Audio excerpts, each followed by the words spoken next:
sa tamang panahon, pagpapalain niya tayo sa buhay na walang hanggan. Ito yung mga minamahal, ultimate goal sa paglilingkod po natin sa dakilang Diyos. Buhay na walang hanggan. Ang buhay ng tao, napakaikli lang, mga minamahal. Kaya huwag nating sayangin. Maging ang mga kabataan, mga minamahal ko, kung maunawa natin ang buhay ng isang tao, maikli lang, mga minamahal ko. At wala nang pangalawa. Kaya nga, gamitin natin ito sa paglilingkod na may buong katapatan. Palakpakan po natin ang ating mabait na Diyos. Maraming umiyak, nagpapahayag ng kanilang pasasalamat. Dumanas sila ng mga pag-uusip, ng kahirapan, ng kawalan, mga minamahal ko. Nosik sila ng kanilang mga magulang.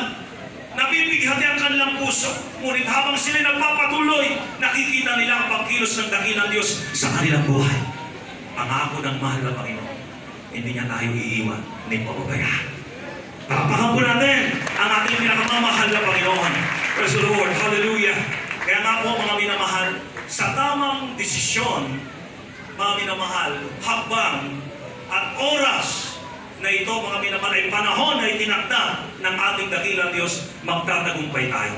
Tayo ay magiging kasangkapan, mga minamahal, ng kapayapaan, lalo't higit, mga minamahal, nag-aantay sa atin ang kaligtasan. Amen? Mga patuto ng mga kapatid po natin, mga minamahal, sabi nila, naroon sa kapahamakan, ngunit, mga kapatid ko, bago umabot yung kapahamakan, nauna ang pagliligtas ng ating dakilang Diyos.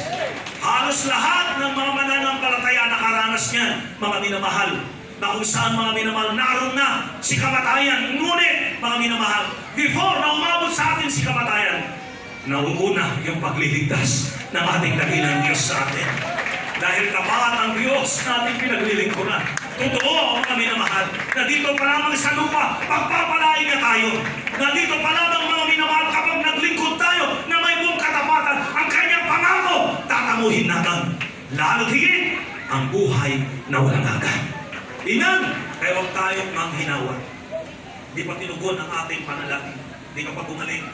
Di pa nalutas ang iyong problema. Naroon ka pa sa kapighatian. Inuusig ka pa, mga minamahal. Dahil mahirap pa ang iyong buhay. Huwag kang huminto. Sa tamang panahon, pagpapalain ka ng ating dakilang Diyos.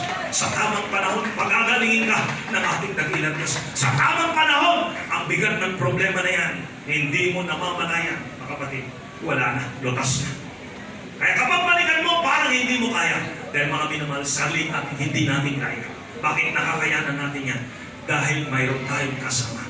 Walang iba, kundi ang ating mabait na Diyos.